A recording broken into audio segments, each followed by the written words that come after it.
Hello दोस्त, जैसा कि कल जारी हो गया टेक्नीशियन भर्ती 2/24, लेकिन लोगों का समस्या वहीं से बना है। बहुत कम है वैकेंसी, जैसा कि आपकी एलपी में 5696 वैकेंसी के बाद बनी थी।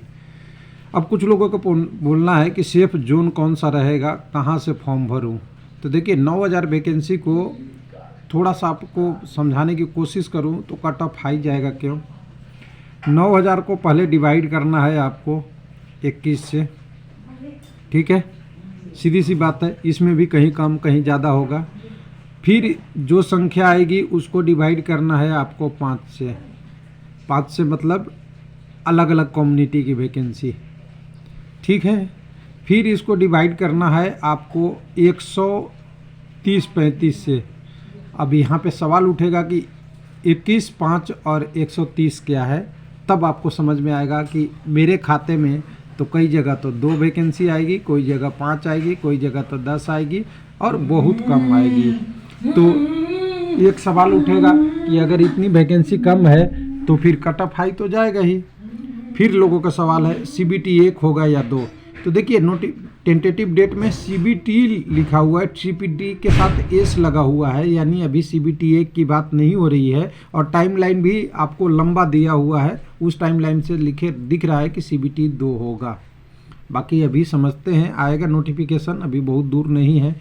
सिलेबस चेंज होगा या नहीं होगा, देखिए सैद्धांतिक रूप से थोड़ा बहुत चेंज हो सकता है, ऐसा नहीं कि पूरी सिलेबस ही चेंज हो जाएगा, ऐसा नहीं लगता। रेलवे के हिसाब से इतनी जल्दी ये कर रहे हैं, इस तरीके से नोटिफिकेशन निकाल रहे हैं, सिलेबस चेंज पे काम नहीं होगा। सेफ जोन कोई नहीं होता, लेकिन एक्चुअली क्या होता है कि साउथ में कम लोग भर्ती में अप्लाई करते हैं तो थोड़ा सा इजी हो जाता है, कट ऑफ कम रहता है, इसलिए सिलेक्शन होता है। मुंबई में लोग टेक्नीशियन की जॉब में करना नहीं चाहते, वो भी कम हो जाता है। ये सब फैक्टर है।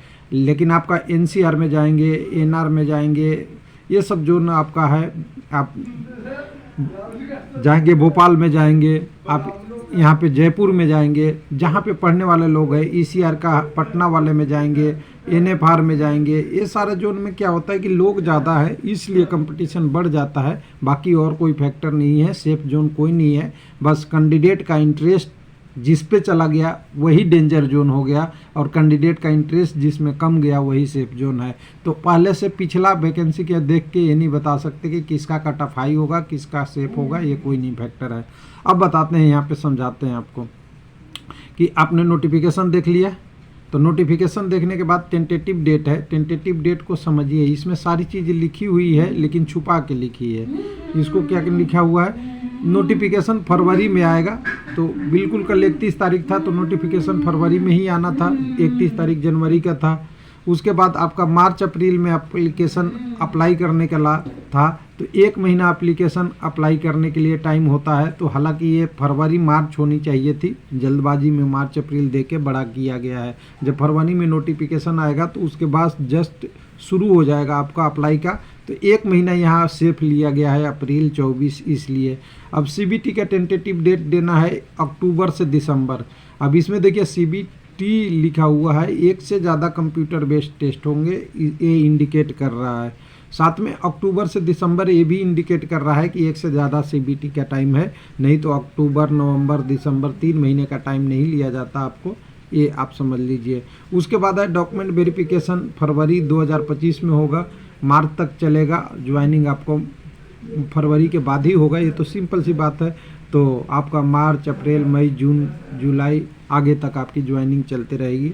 अब यहाँ पे जो हमने आपके बात किया था कि अगला वैकेंसी का इन्होंने अप्रैल 25 दिया है, तो देखिए अगला वैकेंसी कब भी निकल सकता है। फरवरी 24 में नोटिफिकेशन आ जाए तो बाकी तरह 6 महीने बाद भी वैकेंसी आ सकती है, 10 साल वही आ सकती है, लेकिन निकालने वाला चाहिए बस।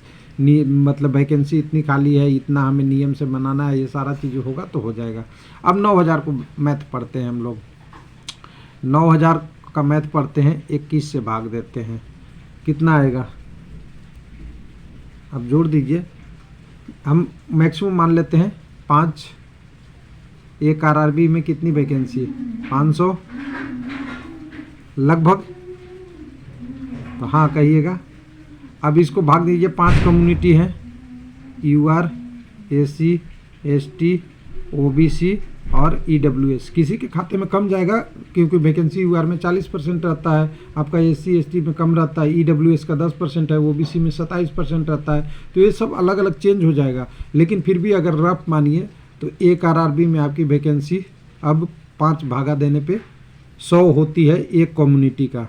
एक कम्युनिटी की बात कर रहे हैं, लगभग बात कर रहे हैं, किसी का ज़्यादा कम होगा, SC ST का कम होगा, यूआर का ज़्यादा होगा। अब इस पे 130 कैटेगरी के भाग दे दीजिएगा। हर RRB में अलग अलग टेक्नीशियन की पोस्ट होती है। 130 नहीं आएगी तो अगर 100 भी आएगी तो एक कम्युनिटी में एक वैकेंसी का रेशियो है। कटअप कहाँ जाएगा, ऊपर जाएगा या नहीं जाएगा? यानी एक पोस्ट के लिए एक कम्युनिटी का लगभग कैंडिडेट रहेगा। SC ST में कई जगह तो आपको वैकेंसी नील मिलेगी और EWS में कई जगह नील मिलेगा, कई जगह अलग अलग मिलेगा। इसमें भी फिर एक सर्विसमैन का कोटा आ जाएगा, फिर आपका और सारी चीज़ें आती रहेगी। आपका PWD का भी कुछ टेक्नीशियन में पोस्ट होता है, वो भी आ जाएगा।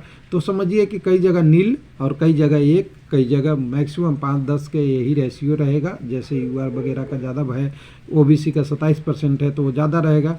तो कुल मिला के मैं बोलूँ कि सेफ जो नहीं सोचिए, अपनी पढ़ाई का स्टैंडर्ड बढ़ाइए। एक कंपटीशन होगा तगड़ा और लोगों को भरना पड़ेगा क्योंकि ये जॉब तो बहुत दिन बाद आई है। हाँ, बस एक चीज़ है, आप इसको डिमांड इंक्रीज करने का जो चल रहा है वो बहुत बढ़िया डिमांड है और एक्चुअल में रेलवे में वैकेंसी भी खाली है लेकिन निकाला कम जा रहा है। तो इसको क्या कह सकता है, क्योंकि ये गवर्नमेंट का डिसीजन है और गवर्नमेंट चाहती है कि मैं इतना ही पोस्ट निकालूंगा। तो क्या कह सकते हैं, डिमांड ही कर सकते हैं। अपनी डिमांड सही तरीके से हर प्लेटफॉर्म पे, सोशल मीडिया, फिजिकल या शांतिपूर्ण तरीके से रख सकते हैं, बता सकते हैं। कई जगह तो आपको आंदोलन को रोका भी जाएगा, कई सारा रोका भी गया है, कई सारा और चीज़ें आएगी। लेकिन कैंडिडेट का इशू ये है कि वो पढ़ाई करे या समझाए गवर्नमेंट को कि इतना में क्या होगा।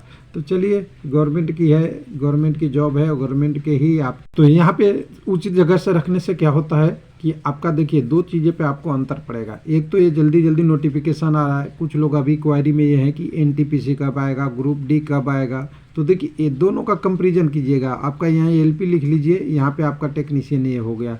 LP में देखिए नोटिफिकेशन जनवरी में आया, इसका नोटिफिकेशन फरवरी में आया। इसमें ऑनलाइन अप्लाई जनवरी में हो गया, इसमें ऑनलाइन अप्लाई आपका मार्च अप्रैल में होगा। इसका कंप्लीशन जो डेट दिया है आपका LP टेक्नीशियन का वो दिसंबर दिया है, इसका कंप्लीशन डेट दिया है फरवरी में, यानी डॉक्यूमेंट वेरिफिकेशन का। यानी 2 महीना का तो चाल यहाँ हो गया टेक्नीशियन में। अगली वैकेंसी आएगी तो 2 महीना और, यानी कोई भी वैकेंसी आई तो वो अप्रैल तक जाएगी, फिर अगली कोई वैकेंसी आएगी तो वो मई जून 25 तक जाएगी। ऐसे करते करते क्या देखिएगा, एग्ज़ाम कैलेंडर फॉलो ही नहीं होगा क्योंकि ये प्रोसेस ही लंबा होता है रेलवे का। रेलवे में सब RRC को जोड़ के चलना होता है, बहुत सब RRB जोड़ते हैं, इस सब करते करते लंबा हो जाता है। इसलिए इन्हें सेंट्रलाइज जो वैकेंसी था, अब सेंट्रलाइज वैकेंसी को इन्होंने क्या कर दिया है, डिसेंट्रलाइज। LP की अलग, टेक्नीशियन की अलग।